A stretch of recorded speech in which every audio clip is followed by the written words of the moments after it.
Dear students, in this video we are going to discuss about Lorentz force. Lorentz force is that force which is experienced by a charged particle in a space where both the electric field and magnetic field are present. Suppose if a charged particle enters in that region where both E vector and B vector are present, then both these fields, namely electric field and magnetic field, both these fields will try to influence the path of that particle largely. So that's how the things work. So due to electric field, we know that the charged particle will be experiencing a force given by Q times E vector, where Q refers to the charge, the magnitude of charge on that particle.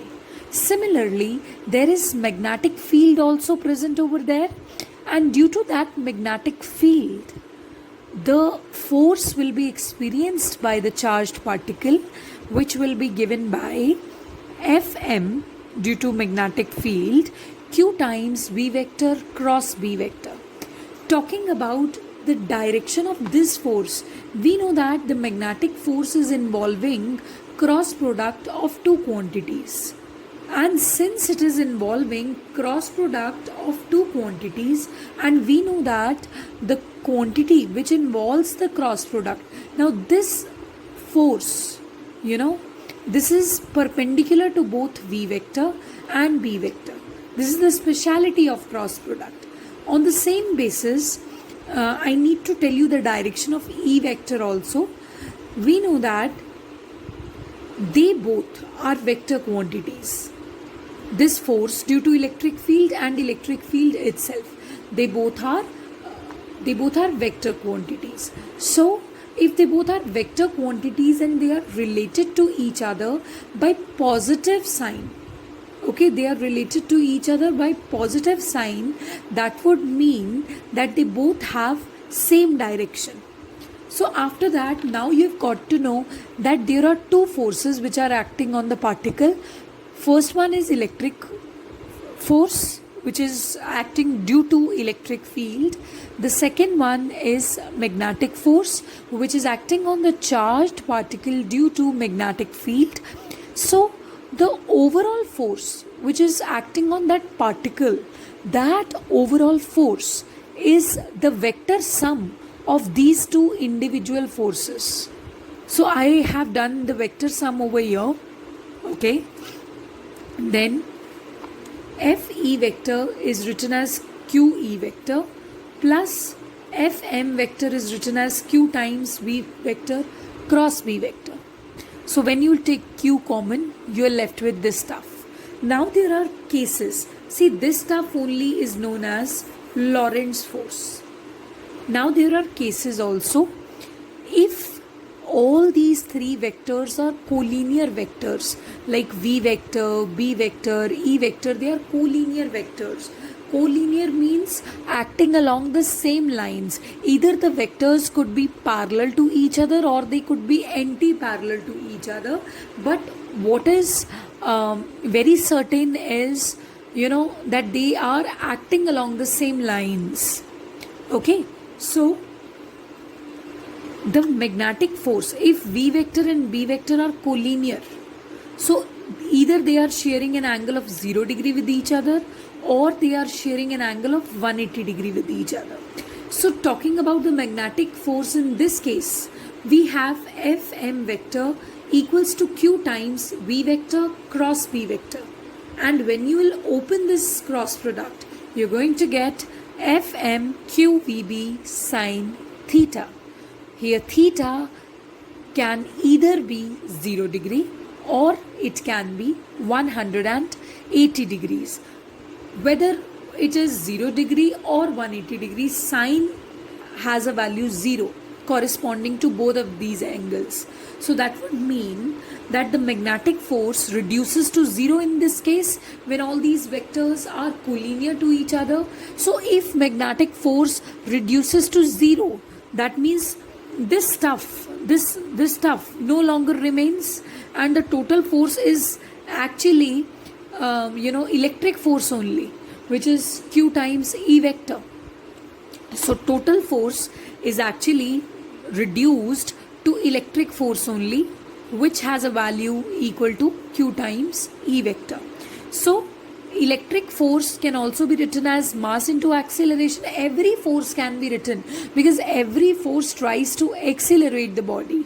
So yeah, Fe vector can be written as ma vector, and this is equal to Q times E vector. From here you can find out the acceleration. So this acceleration is only because of electric force. And then we are going to study the next case. The next case will be where the three vectors are mutually perpendicular to each other. When the three vectors are mutually perpendicular to each other. In this case, what exactly happens?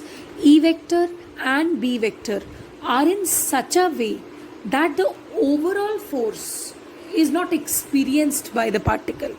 The particle goes pretty much undeflected. So overall force reduces to zero. When overall force reduces to zero, that would mean that Fe vector is equal to minus Fm vector. That is about the direction only. Okay.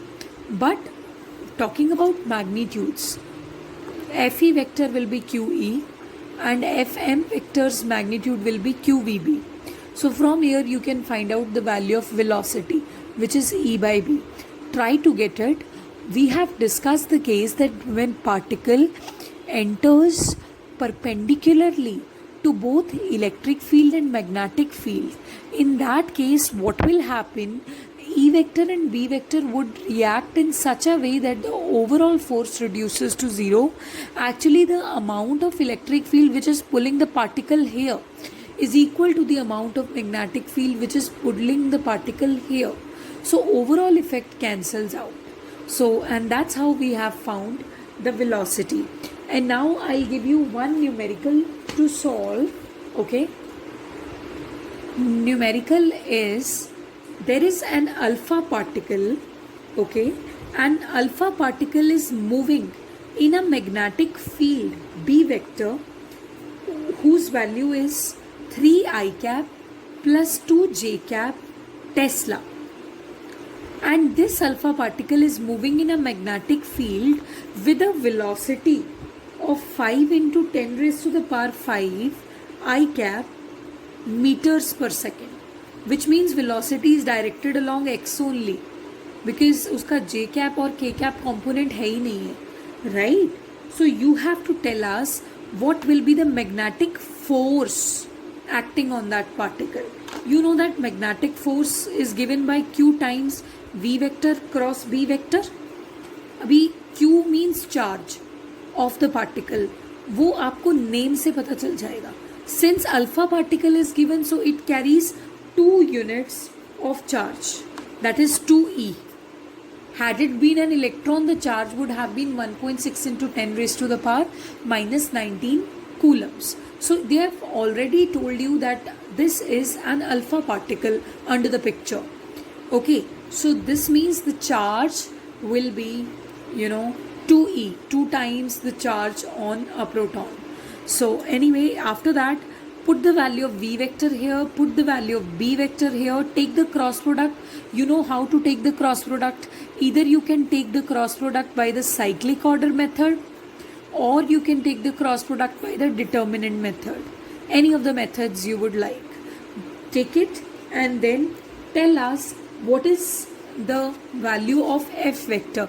Always remember that whenever you are calculating a vector quantity, you have to calculate its magnitude also and direction as well.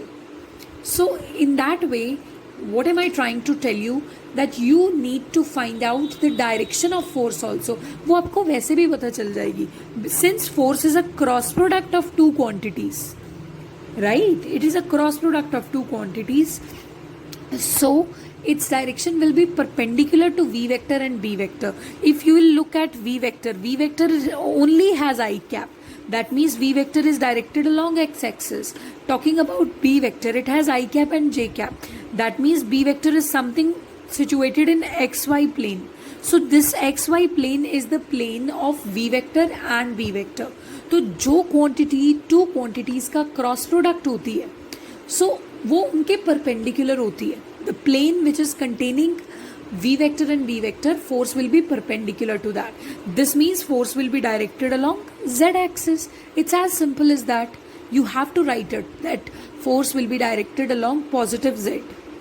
Okay, so first of all, find the magnitude of force, comment what answer you have got, and then of course the direction, which is plus z.